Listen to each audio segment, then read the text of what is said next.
So I go in and I'm like, I notice he has touched my things, which he did very often. So I addressed him very politely and was like, why are you going in my room? Like, I have my underwear, I have everything. Like, I can tell he has went through those things. And it's very creepy and just violating. And I'm like, what you got going on?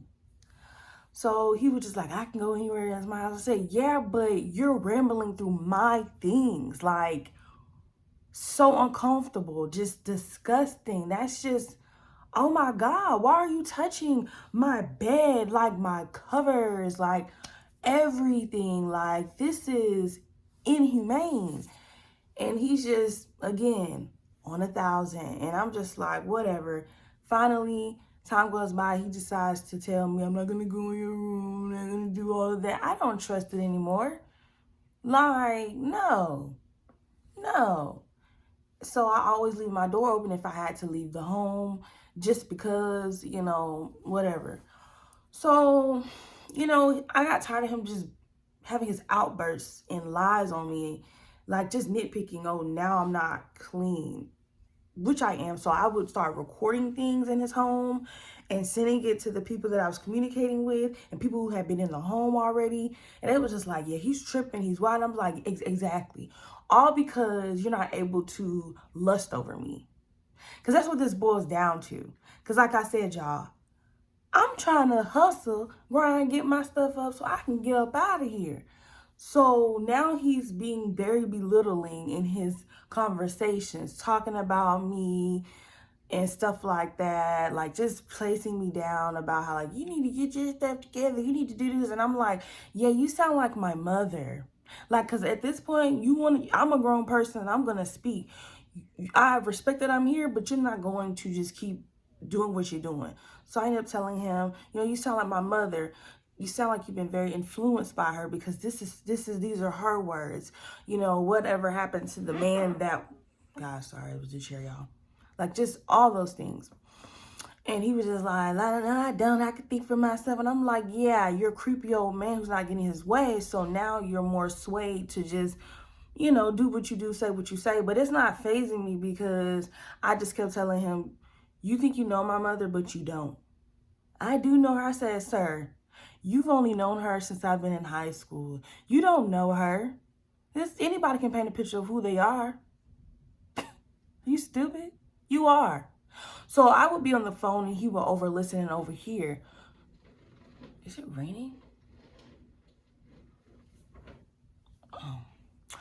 So it was a particular time I decided to be on the phone, and I'm talking to my sister, my stepsister. And, just we would have conversations of the creepy moments, but more so of uplifting moments, like her checking in, things like that. Nothing bad about it. Like, it's going good.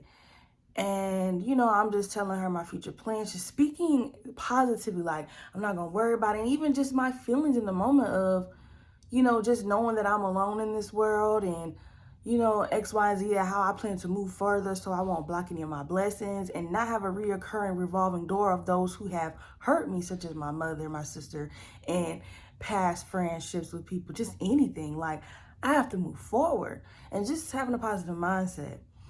So he overhears certain things, and then he, bangs on the door again. It's like, I need you to come out. And I'm like, okay, what's going on? So I tell her, hey, can you stay on the phone with me? Because I want you to hear this man. Because as you know, as before, he's a little wild, but just in general. So I come out, and he's like, well, time coming up. Mind you, it's 2 months until the time that I have to leave. And I'm like, yeah, I know. And I'm just waiting for him to say something else that, like, what? You don't gotta remind me. I know. I just, just making sure you know. And I'm like, yeah, I know. So I'm being respectful and answer, because at this point, like I said, he just being petty. So I called, so my sister's on the phone, and I just mentioned to him again, hey, I've told you the times that I've worked. You've never done this before. You've been doing it lately, and my job has been hearing it. I don't want to get fired, so I can still transition and do what I need to do to meet my goal and do what I have to do. Can you refrain from doing that because you've never done that before? Like, what time I get off. If you need to talk to me, you can knock on the door right when I get off work. Like, I'm only like an hour behind after you. He's like, that knock don't do nothing. That knock don't do this, do that. And I'm like, so if I lose my job, then what? I don't care if you lose it. I'm like, so this defeats the purpose why I'm here. This defeats the purpose. Like, where is this ugliness coming from? What beef you got up in your heart, up in your chest, old man? Creepy old man. So my sister hearing all this on the phone, and he starts to imitate the knock, and I say, that's a heavy knock. So I end up coming, and he's very dismissive. Like, when I'm clocking him on things respectfully, he doesn't want to explain or have any, you know how old people is, they think they right all the time.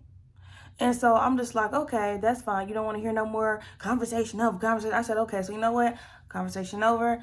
All right. So I turn around. This man runs up behind me, yelling behind me. You know how frightening it is? You an old man. He's an old man, but he's an old man that is active. So I'm like, I'm doing what you say. The conversation, why are you running up behind me? It's I'm about to close the door.